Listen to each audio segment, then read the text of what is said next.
O vinho português pode ser dito aqui que é o melhor vinho do mundo? Olha, do mundo é muito relativo, mas hoje é um vinho espetacular. Mas não foi sempre assim, não, viu? Ah, então olha Isso, só. isso tem Se, uma longa se história. você quer saber, então, né, o que, que rola por trás, né, hoje, na verdade, é um título, né, um dos melhores vinhos aí do mundo. O William vai contar pra gente aqui o que, que passou para chegar a isso. Nós vamos falar também de um vinho que é um vinho muito famoso, né? E eu acho que ele pode ser dito que é um dos maiores, mais famosos do mundo, o Peramanca. É um dos mais famosos. Ele é muito famoso. Ele tem um outro parceiro dele também em Portugal que a gente vai falar Tá depois. bom. É uma briga entre os dois, uma rivalidade. Mas, William, me apresenta aí pra gente, fala um pouquinho aí como é que é o seu trabalho e vamos falar sobre vinho hoje. Bom, ô, Júlio, muito obrigado pelo convite, né?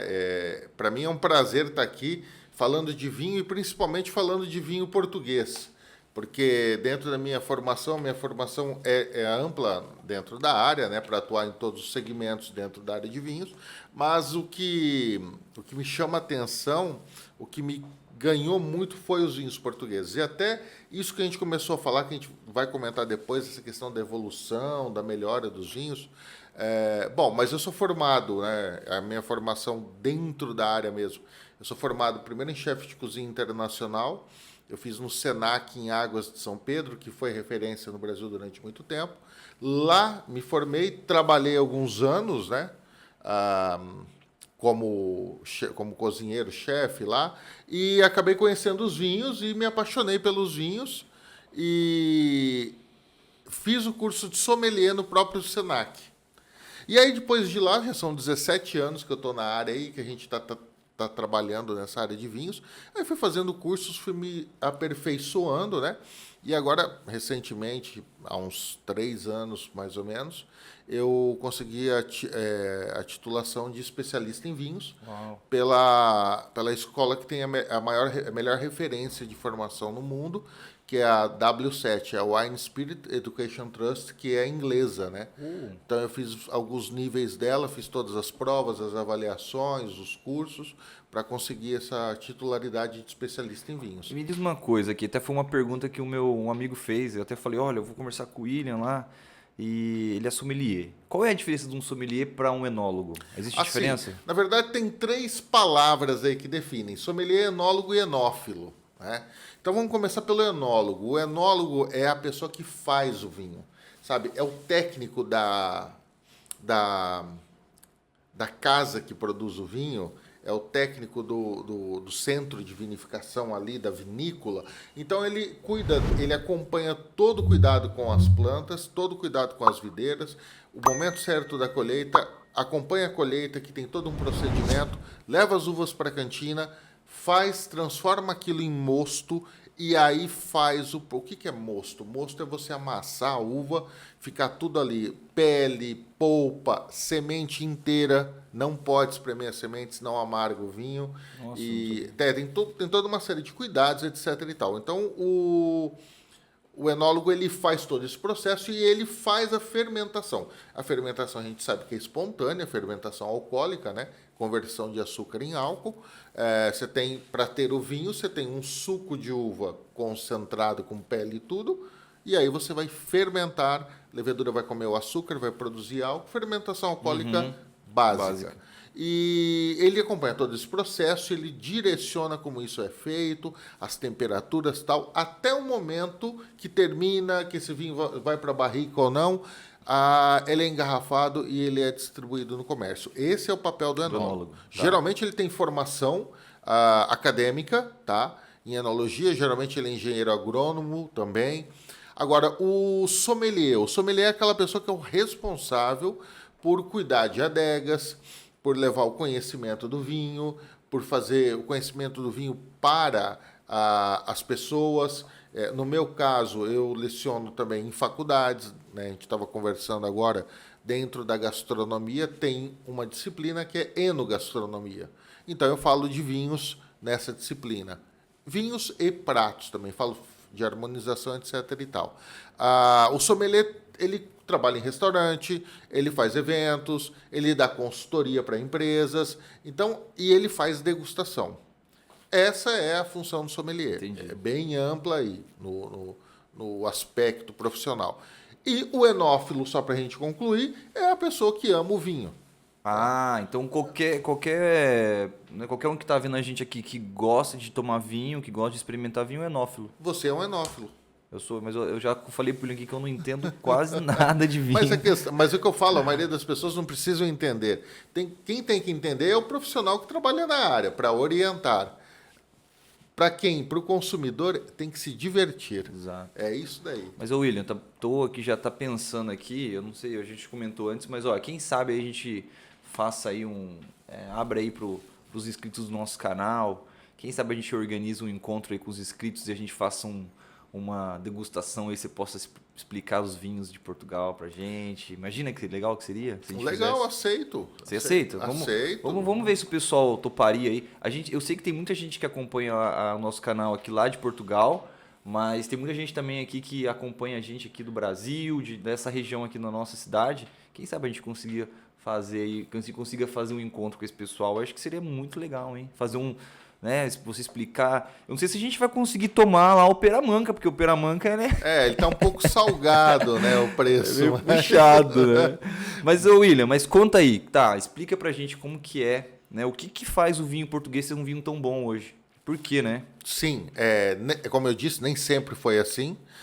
E a grande maioria dos países vinícolas vem de uma evolução, principalmente a partir da evolução, quando a gente fala, a partir da década de 50. Muitos. A Itália não é o que é hoje há séculos, produz vinhos há séculos. Aliás, o continente europeu, há mais de milênio, produz vinhos, mas com toda essa qualidade e a grande diversidade, não é bem assim. Nós temos uma evolução de qualidade, de quantidade e de qualidade nos últimos, vamos dizer, 60, 70 anos. Né? Então, aconteceu com a Itália, aconteceu com a França, já tinha grandes vinhos, mas a evolução dos vinhos franceses também veio no último século, no penúltimo século, desculpa, e os espanhóis também, e assim sucessivamente, assim como os portugueses. O que acontece com os vinhos portugueses é que até os próprios portugueses tinham uma brincadeira que eles mesmos falavam. Tem um escritor português chamado João Paulo Martins, que é um jornalista e uma sumidade em vinhos de Portugal. E eu já andei adquirindo alguns livros dele, e ele falava, né? Ele falava que vinho português antigamente era difícil, porque precisava de 3 homens para beber. Um para beber e 2 para segurar o que estava bebendo. Tão forte, né? Forte. E o que é esse forte? Era muito alcoólico e muito tânico. Tudo isso é resultado de um processo de produção de uva e de vinificação não tão qualificado. Mas isso é natural, haveria uma evolução. E isso foi acontecendo nas últimas décadas. Claro que mesmo durante o período que os vinhos não eram tão bons, já haviam grandes marcas e grandes vinhos no mercado. Mas esse boom de melhora e essa avalanche de vinhos portugueses no mercado brasileiro, e que eu vejo com extremo bom gosto, porque realmente eles estão bons, e deu certo porque se vende muito, as prateleiras estão com um espaço bem grande para vinho português, a diversidade é muita, e até eles passaram aí a Argentina, né? O maior exportador de vinhos para o Brasil ainda é o Chile, com quase 50%, 48%, 49% do mercado. Depois há alguns anos, vinha a Argentina com uma faixa de 18%. Portugal estava com uma época com 9, bem atrás aí da Argentina. Hoje, Portugal passou a Argentina e é o segundo maior exportador de vinhos para o Brasil. Olha que interessante. E a gente está pensando o seguinte, olha, é muito mais fácil, né? Não precisa entender muito de logística. É muito mais fácil mandar vinho do mesmo continente, países vizinhos, do que você atravessar o oceano. Né? Então, só que para os vinhos portugueses chegarem a isso, eles passaram por uma transformação proposital. É isso que eu ia te perguntar. A gente às vezes acha assim, foi um acaso, né? Eu penso muito até quando eu conversava com alguns colegas assim sobre os vinhos, né? Eu sempre tomei muitos os vinhos mais baratos, mas são ótimos, excelentes. Falava assim, mas por que tão bom? Ah, porque é a questão do clima, a questão da uva, mas não é só isso, né? Tem toda uma estratégia, né, por trás aí do governo português. Exatamente. Olha, você falou uma coisa certa. Portugal já tinha.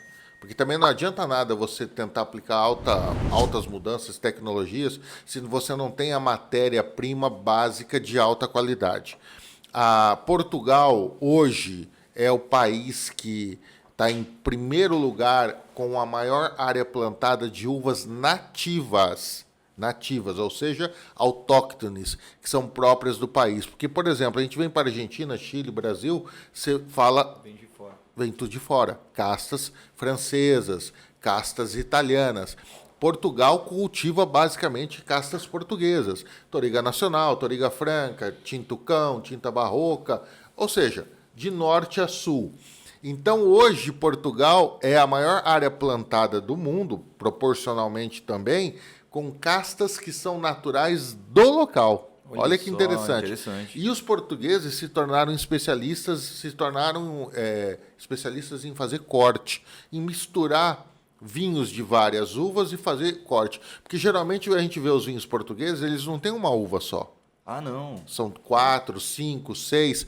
Tem vinhos como o Abandonado do Douro, que é de um produtor chamado Domingos de Souza. Alves de Souza. O Alves de Souza ele tem um vinho que chama Abandonado, na região do Douro, que tem mais de 30 uvas. Nossa, 30 misturas ali. 30 é mistura de 30 uvas diferentes na composição do seu vinho. Então, os portugueses são especialistas nisso, são master blends. Estão no topo dessa cadeia de fazer essa mistura. Só que, até o final da década de 70, começo da década de 80, o vinho português ainda era muito problemático quanto à qualidade. Você tinha alguns rótulos de altíssima qualidade e a grande maioria abaixo disso não tinha essa qualidade. E aí, essa qualidade vem quando? Em 2006, o governo português ele contrata uma agência de marketing mundial, primeiro para entender o que o mercado mundial estava consumindo de vinho e os estilos que o mercado mundial gostava de consumir.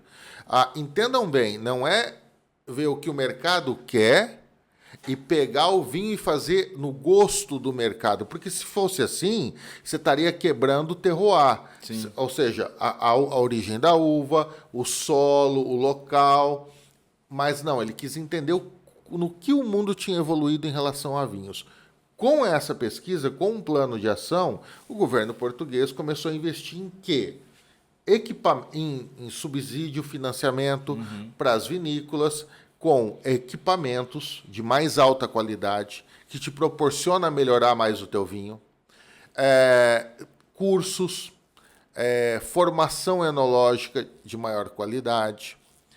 Investiram pesado num fator determinante para que uma vinícola hoje cresça financeiramente. E no turismo. Ah, isso sim. Não, e eu até quero pausar aqui também, só para você tomar uma aguinha, mas isso é uma coisa que eu vi muito lá enquanto eu estava dando aula numa escola que eu presenciei lá eles tinham cursos técnicos de enólogos, né, na verdade era um curso de turismo, mas que eles desenvolviam uma área específica dentro desse curso para fazer a rota do vinho, para fazer o turismo dentro desse espaço. E que eu acho assim, uma coisa que eu gosto bastante e que eu via que era muito pouco explorado ainda. Tinha muito campo para fazer. Por exemplo, a gente na região de Évora ali tinha várias plantações de vinho, várias produções de vinho, e a gente muitas vezes a gente não via muito assim, vamos lá para conhecer. É uma coisa que eu vi muito isso. Tem em Portugal, mas ainda tem um campo muito grande para explorar ainda. Porque 2006, né? Ainda se for ver, tá recente. 2006, é super novo. Recente, né? Eu tive lá um pouco antes da pandemia. Né? Foi a última vez que eu estive em Portugal.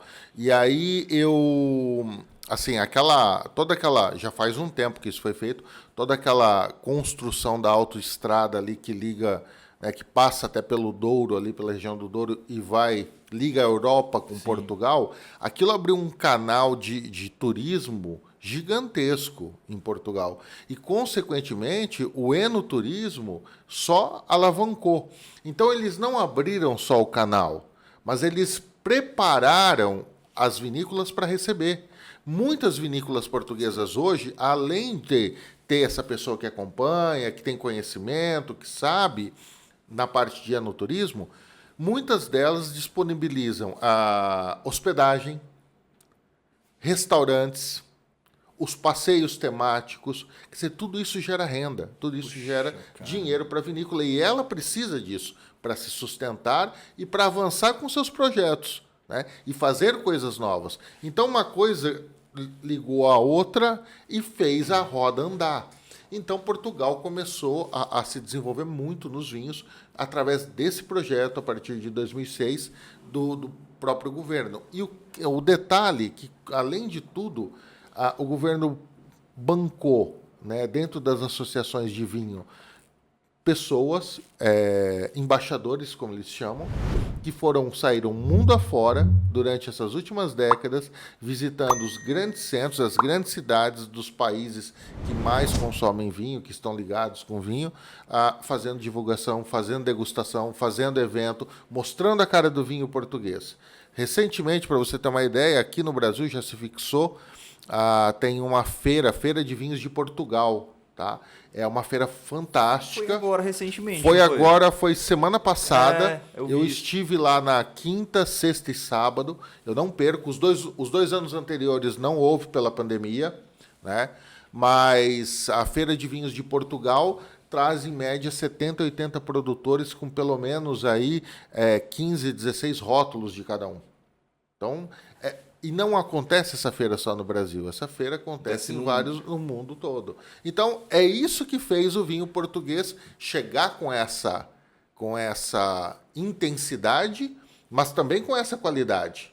Olha, estamos colocando o vinho na sua boca, você precisa conhecer o vinho português. Mas aí, a hora que você fala, é bom. E aí o mercado abriu o mercado, né, principalmente aqui no Brasil. Poxa, olha, que interessante, William. Eu fico muito feliz assim, de aprender isso, porque, como eu disse, né, nós em Portugal tomamos vinhos baratos, eu falo, a gente compra no mercado muito barato, e a gente vê que são vinhos excelentes, né, comparado a outros vinhos talvez mais caros. Mas eu queria entender uma coisa que sempre me fiz essa pergunta. Eu tive o prazer ali de Évora morar ao lado ali da Fundação Eugênio de Almeida, que foi um dos... eu acredito que é o que idealizou, fundou ali a cartucha, né, do Peramanca. Mas por que, né, o Peramanca, qual é o outro que você falou que é eu falo que os dois grandes titãs de Portugal aí no vinho é o Peramanca e o Barca Velha, né? Barca Velha é Casa Ferreirinha e está no Douro, né? Já é uma região mais quente, até em relação ao Alentejo, é uma outra característica de vinho. Mas são os dois que brigam. E por que esses vinhos são tão caros hoje, né? Então, tem uma explicação para isso? Na verdade, tem vários fatores, né? Um dos fatores é que eles ganharam destaque mundial, sim, tá? Não só aqui no Brasil, mas eles ganharam no mundo todo. E o principal foi a melhora no sistema de produção desses vinhos. Eles já eram bons vinhos, só que houve um refinamento em toda a cadeia de produção dele. E esse refinamento te traz o quê? Custo. Porque você passa a investir em coisas que agregam preço para produzir. E você tem que cobrar essa conta. Um dos principais fatores, por exemplo, trabalho com barricas. Quando você trabalha com barricas de alta qualidade para o descanso desses vinhos, e esses vinhos, consequentemente, passam por barricas de carvalho, geralmente francesa, para você ter uma ideia, hoje, em média, uma barrica de carvalho francesa custa 1.300 euros. E ali dentro você põe 225 litros, que é mais ou menos o padrão. Você teria 330 garrafas ali de vinho. Então você tem que diluir esse custo pela quantidade de garrafas. A gente estava fazendo uma brincadeira esses dias aqui no Brasil, mostrando para o pessoal o custo de produção de um vinho, como que ele altera, como que ele aumenta, por que ele aumenta. E a gente fez um cálculo para nós aqui no Brasil, num vinho de barrica de carvalho francesa, sairia só de custo quase R$20 por garrafa. O 20 custo reais. só de ficar na barrica. 20 reais ou 20 euros? Não, 20 reais 20 para reais. nós aqui. 15 euros vai dar o quê? Para quem está Mas assistindo. vai dar uns 3 euros, será? 3 euros, 3, 4 euros. 4 não euros, sei. 4 euros. Que já é bastante. Já é bastante. É bastante. Porque você tem que colocar tudo. Então você vai entrar com esse custo. Isso de custo, né? De custo só da barrica, fora todos os outros processos. Aí você tem um manejo melhor de campo, você tem pessoas com cuidado diferenciado no vinhedo, você tem pessoas que você não vinifica tudo que você colhe daquele vinhedo para esses vinhos, você vai fazer uma seleção das melhores uvas. Então você não usa tudo que você colheu, você consequentemente diminui a produção e, claro, chega na ponta, na cadeia final, o vinho passou a ser conhecido, obviamente ele ganhou destaque. Não só aqui no Brasil, mas ele ganhou destaque mundial. E aí você tem mais pessoas querendo comprar. Mas o primeiro passo é a questão de produção. Toda melhora de produção exige investimento e também vai gerar custo, né? Eu até faço essa pergunta, eu comentei com o William aqui antes da gente começar, que eu tive uma experiência que foi interessante, né? Uma degustação que eu participei lá, que eu trabalhei, na verdade, de uns licores. Daí um português me comentou, falou, olha, o Peramanca ele ficou caro porque todo mundo começou a comprar. Eu falei, mas será que é só por isso mesmo, né? E agora o William aqui trazendo essas informações aqui, que na verdade não é tão simples, né? Não é só pela questão da procura. Se bem que eu acho que é um vinho bastante procurado por todos os brasileiros. Sim, né? não, mas só que ele é mundialmente conhecido, né? Então então não é só nós aqui, brasileiro. não. A gente não é o responsável aí direto pelo aumento do produto, viu, pessoal? Calma aí. Essa culpa não é nossa. Não vamos ficar na nossa conta isso, não. Olha, mas que legal conversar aqui com o William. O seu sobrenome é Máximo? Não, Máximo mesmo. Máximo? Máximo. Olha só. William Máximo, eu até vou deixar aqui o Instagram do William para quem quiser entrar em contato, né? Trocar uma ideia com o William. Claro. Quem sabe a gente consiga aí fazer esse encontro aí, olha, de degustação aí, provando os vinhos de Portugal. A gente pode... já tem uma forma, mas a gente pode, né, falar sobre os vinhos e explicar mais ainda sobre os vinhos, tomando, né? Sim, o que você acha? a gente pode fazer uma degustação com algumas regiões mais famosas, né? Um vinho de cada região mais famosa aí de Portugal. Fazer alguma coisa de norte a sul, falar um pouquinho de Minho, falar um pouco de Douro, Alentejo. Né? Nossa, Assim. seria muito legal, hein? Fala aí, se você quer participar e gostaria de fazer esse encontro, comente aqui no vídeo aí, quem sabe a gente consiga organizar aí para que as pessoas possam, para a gente possa reunir aí um grupo de pessoas e fazer. Eu sei que eu tenho muitos colegas que eu tenho certeza que quando assistir esse vídeo vai querer, que gosta de vinho, é hora que esse clima, né? Um clima mais frio, a gente gosta bastante de tomar. E, bom, eu acho que é isso. O vídeo já está se estendendo um pouco, William. Eu queria agradecer a sua presença, a sua disponibilidade, né, de vir aqui compartilhar esses conhecimentos com a gente. É um conhecimento bastante amplo, né, para a gente que talvez não entende. Esse trabalho do William, que é um trabalho muito interessante, muito amplo também. Quando a gente fala de sommelier, a gente pensa só no vinho português, mas tem vários, né? Isso, você entende aí que você que... pode ter que falar, né? Exato. Então agradeço a sua disponibilidade. Pedir para quem, né, acompanha a gente aí, que gostou do vídeo, deixar um like aqui no canal, se inscrever. Eu vou deixar também aqui o nosso Instagram, se alguém tiver interesse em mandar uma mensagem. E agradecer, William, você aí. Poxa, muito obrigado. Eu agradeço a oportunidade, eu agradeço o convite. Vou deixar meu Instagram aqui para vocês, tá? É legal se vocês acompanharem lá. Meu Instagram está todo relacionado a vinhos, ok? Então, a todos os meus eventos, vinhos, cursos, palestras, etc. e tal. William, né? William com 2 L's e M no final. Tudo junto. William Máximo com X, Sommelier. William Máximo Sommelier, meu Instagram. Tá bom, eu vou deixar aqui no vídeo, aqui na descrição aqui também. Já vou colocar. Legal. William, obrigado então, gente. Até o próximo vídeo. Tchau, tchau. Obrigado. Tchau, tchau.